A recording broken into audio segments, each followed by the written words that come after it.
Hello dear friends, welcome to our channel Exam Zone academy.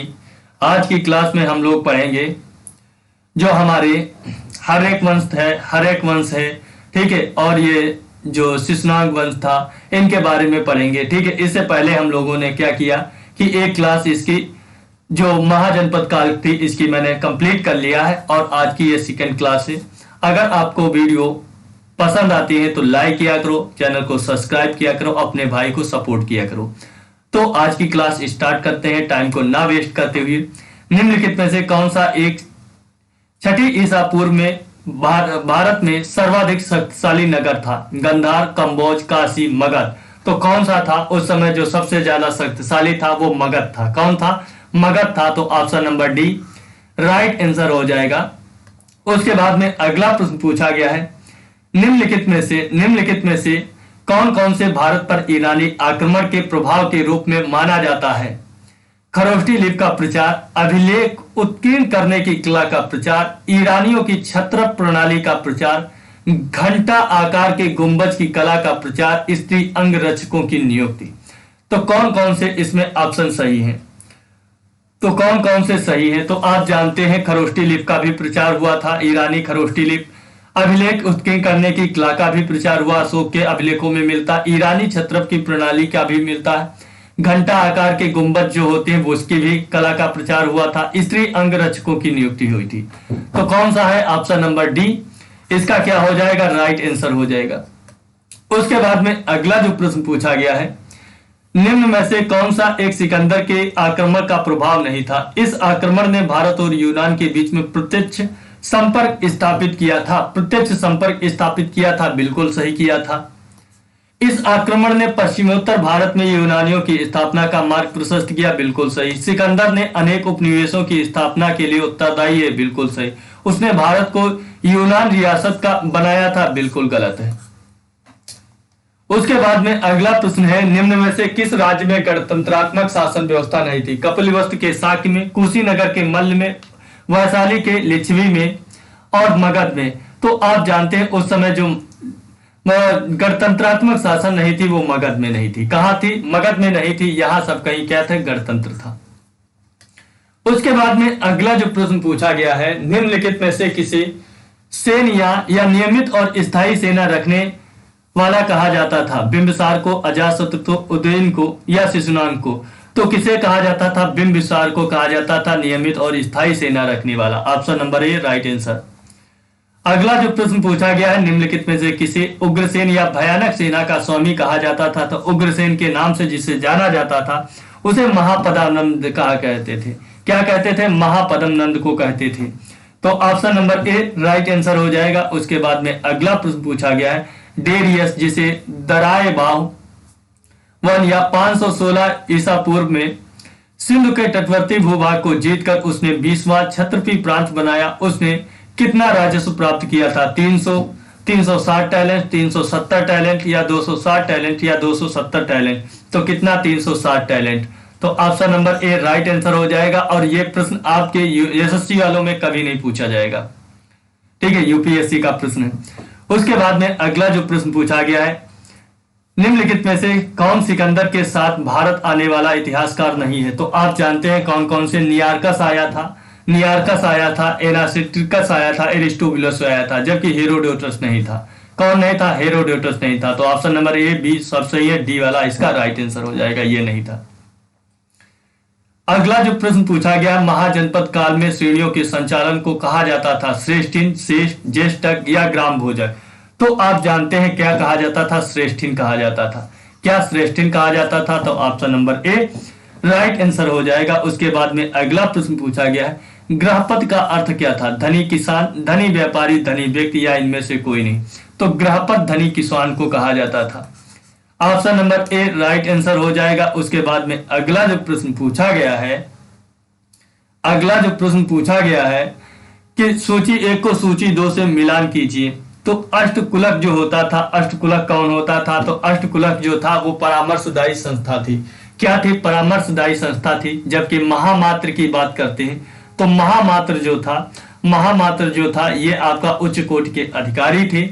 जबकि बलि साधक जो थे वो क्या थे? बलि साधक जो थे वो आपके किसानों से कर वसूल करने वाला अधिकारी था, जबकि सैलिक या शुल्काध्यक्ष जो था शिल्पियों व व्यापारियों से शुल्क या चुंगी वसूलने वाला अधिकारी था।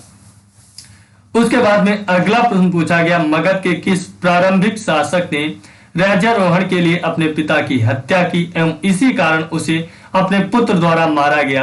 वो अजातशत्रु। कौन था? अजातशत्रु। अजातशत्रु ने अपने पिता बिंबिसार की हत्या की। बिंबिसार और अजातशत्रु की हत्या उदयन ने की थी। तो option number B right answer हो जाएगा। इसीलिए इसे पितृहंता या कुड़िक के नाम से भी जाना जाता है।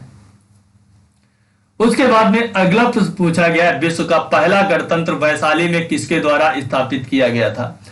मौर्यों के द्वारा, नंद के द्वारा, गुप्त के द्वारा कि लिच्छवी के द्वारा? तो लिच्छवी गणराज्य के द्वारा क्या हुआ था? पहला वैशाली में गणतंत्र स्थापित किया गया था। अगला जो प्रश्न पूछा गया, सूची 1 को सूची 2 से मिलान कीजिए। सूची 1 को सूची 2 से महाजनपद काल दिए, उनकी राजधानी। तो कौन सी राजधानी इनकी सही है? तो आप बताइए। कुरु की राजधानी क्या है? इंद्रप्रस्थ थी। क्या थी? इंद्रप्रस्थ थी। जबकि वत्स की क्या थी? कौशाम्बी थी।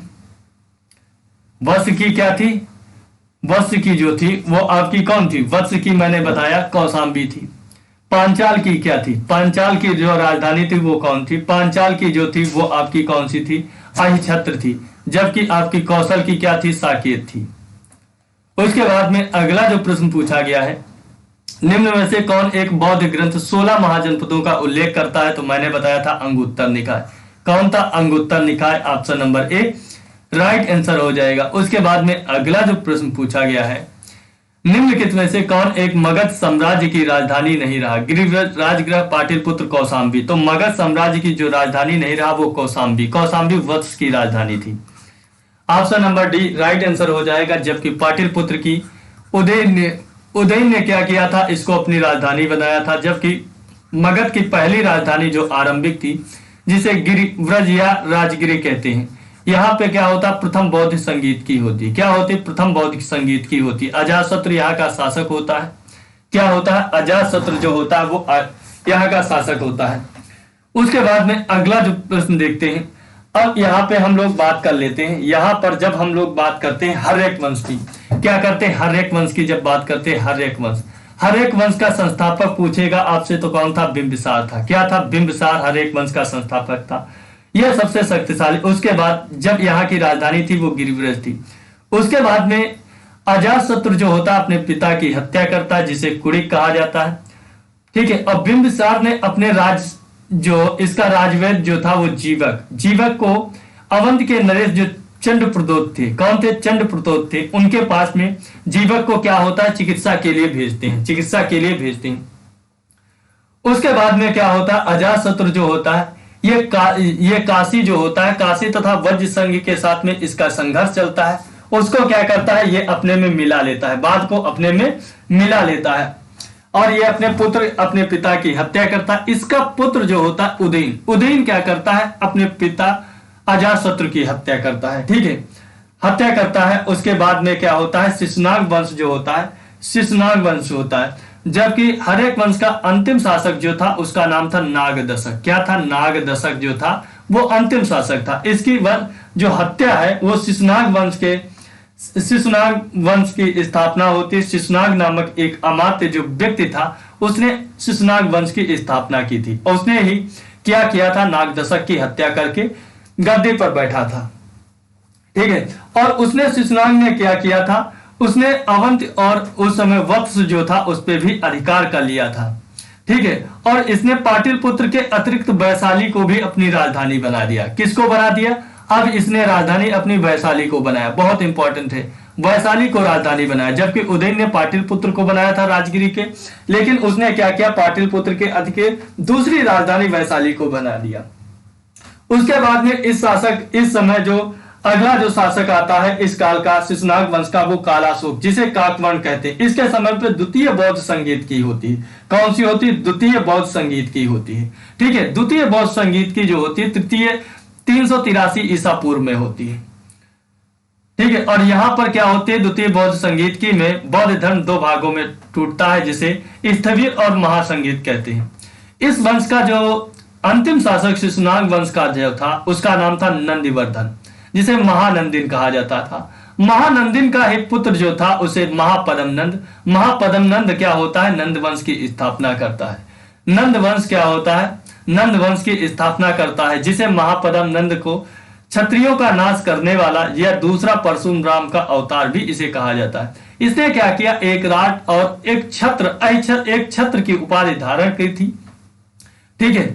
और इसका जो अंतिम शासक था, और इसका जो ग्रीक यूनानी लेखकों ने इसे अग्रमीज कहा था। क्या कहा था, अग्रमीज कहा था, ठीक है। इस वंश का अंतिम शासक गणानंद था, जिसकी 322 ईसा पूर्व में चंद्रगुप्त मौर्य ने चाणक्य की सहायता से उसकी हत्या करके मौर्य वंश की स्थापना की थी। जबकि प्राचीन भारत में विदेशी आक्रमणों की बात करोगे तो पहला हखामनी आक्रमण होता है। कौन सा होता, हखामनी आक्रमण होता। उसके बाद में दारा प्रथम होता है, दारा प्रथम के द्वारा आक्रमण होता है, यह साइरस का उत्तराधिकारी था।